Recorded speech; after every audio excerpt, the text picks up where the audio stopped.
Hello, Algebra 1 students. We're going to go over the homework that is a preparation for the test tomorrow. Your homework was from page 79. The test is going to be on the second half of the first chapter. Alright, so what is going to be on the test? Here are the things that are going to be on the test. You're going to need to evaluate expressions. We're going to do some examples of this. You need to be able to add, subtract, multiply, and divide integers, fractions, and decimals. That is so fundamental to the rest of the year. The next thing is simplify expressions using the distributive property and simplify expressions by combining like terms. Again, that's also very, very important for the rest of the year. Next, you're going to need to determine whether a number is a solution to an equation and determine whether an ordered pair is a solution to a two-variable equation. And last, you need to extend a pattern in a table to solve a word problem. So let's start with the first. Evaluate expressions. Here's the example from your from your homework that deals with this. To evaluate means to find the value, and so if you find the value of the expression, you have to plug in the numbers.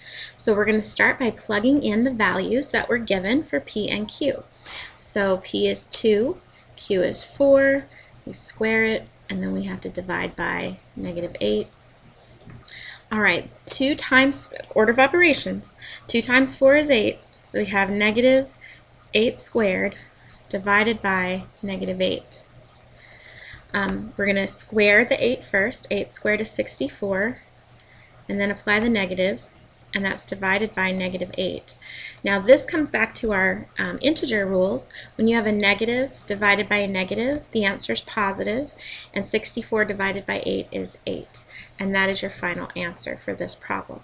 So to evaluate, we took this expression, plugged in the numbers, and found the value. Next, you have to make sure you know how to add, subtract, multiply, and divide integers, fractions, and decimals.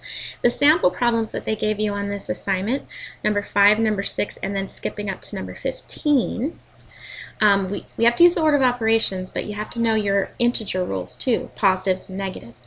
Let's work inside this parenthesis first. Because the -2 is not in parentheses itself and then squared, you have to do the exponent first. So 2 to the second power is 4, so this is just equal to -4. So if we think about what the rest of this is saying, this is -20 minus -5 times -4. Okay, that kind of looks like a mess, but what is the next part of this problem? We need to multiply. So -5 times -4, a negative times a negative is a positive. If you have two negatives multiplied, it's a positive. So -5 times -4 is 20. Bring down the rest of the problem. We have -20 minus, this is now +20. -20 minus 20, they're not going to cancel to 0. Since they're both negative, remember you look at what the sign is that's in front of it. So this one's negative and this one's negative. So negatives plus more negatives makes a big pile of negatives. Alright, so the final answer for this one is -40. Now why did they call this simplify instead of evaluate? Because you're finding a value. I don't know. Sometimes they call it simplify, sometimes they call it evaluate. Okay, let's do number 6. Now for number 6, let's put it right here.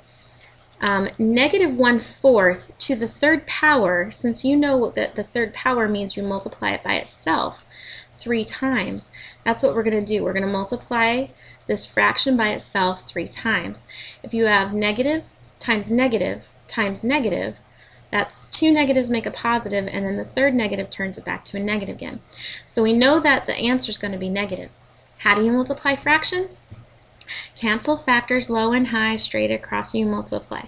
Well, we don't have any factors to cancel low and high, so just multiply straight across. 1 times 1 times 1 is 1, and 4 times 4 times 4 is, let's see, 4 times 4 is 16, and 16 times 4 is 64. So that's the value of that expression. Okay, finally we have division of fractions, so let's write this 12 as 12 over 1. And this is where we do the KFC. Keep, flip, change. Keep, flip, change. Alright, so we have keep the 12 over 1, flip the second fraction, 4 over 3, stays negative, and then change that to multiply. Okay, now this is where you can do two different ways. So I'm going to do both ways, and you choose the one that you think makes the most sense to you. Let's multiply. Okay, the first way I'm going to do this is I'm going to multiply straight across. 12 times -4 would be -48, and 1 times 3 is 3. And now 3 goes into 48, so we'll go over to elementary land and we'll divide 48 by 3. 3 goes into 4 one time, that's a 3. Bring down the 1, bring down the 8. 3 into 18 is 6. 6, that would be exactly 18. So this would equal -16. Or you can do what I was saying and cancel factors low and high straight across. You multiply. This 12 and this 3 can both be, they can cancel. We can cancel both of those by 3. 3 divided by 3 is 1. 3 divided into 12 is 4. And now when you multiply straight across, the numbers are much smaller. 4 times -4 is -16. And 1 times 1 is 1. And so that will give you -16. All right, so there's how you simplify expressions with integers. Now, the other examples that you had to do were from yesterday's assignment, this assignment that was on page 76. So here's some more examples with decimals, and then, of course, you need to do the same thing with fractions. Okay, next, what's next on the test? You need to determine whether a number is a solution to an equation or whether an ordered pair is a solution to a two-variable equation. The first one, it wasn't in your assignment. This is from yesterday's assignment, and so I pulled this one out of there just to kind of remind you. So all you do is you take the number that they give you, and it says tell whether the given number is a solution. Solution means the value of the variable that makes the equation true. So if you plug that in as the value of the variable, is this equation true or false? So if you recall from what we did in class today, all you got to do is plug in the number, substitute in the number, and then you determine if it's true or false. This one was true because if you do 4 times -5, that's -20. 37 minus 20 is 17. So this one is a true equation, so the answer is yes. Now this one right here, it's a two-variable equation, so you have to remember to plug in the first number is x and the second number is y. You have to put them in that order. Does it make a difference? Yes, it does.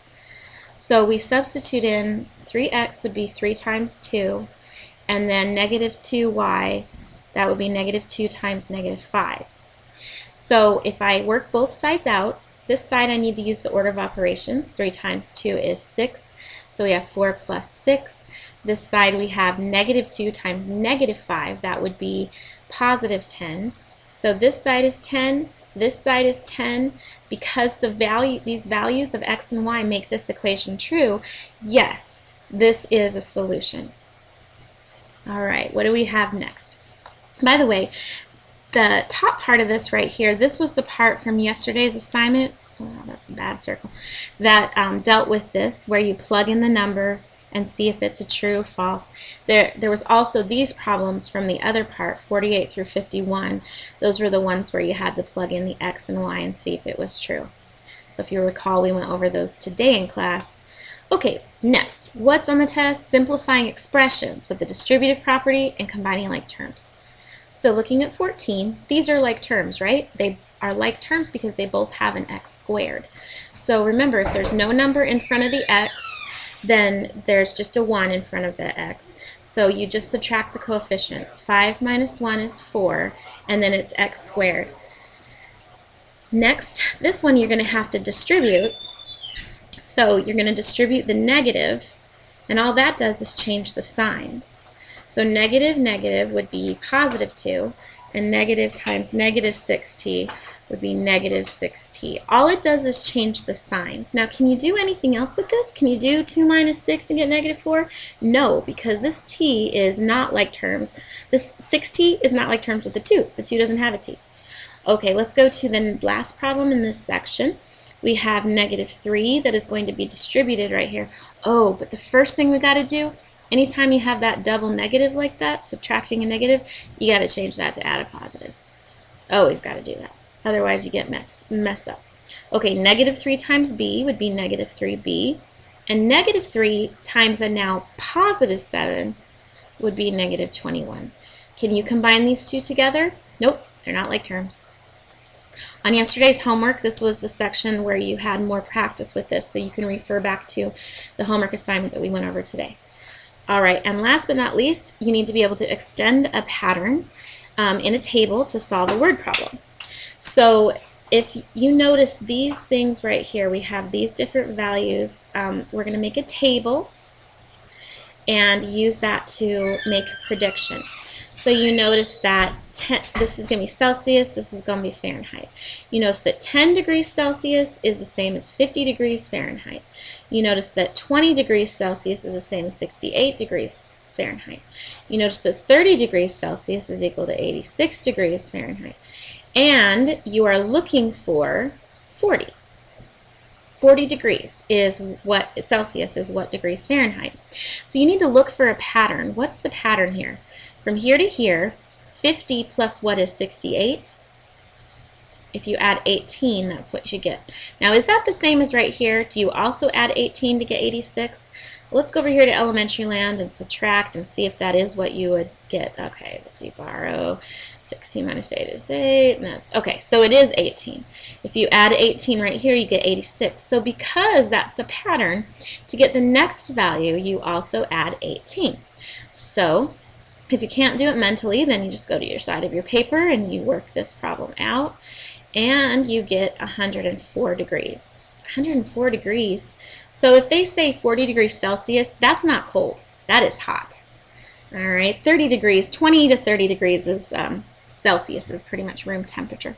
Okay, anyway, the problem that dealt with this here was number 52. There was also an example in your book right here that gave some more information.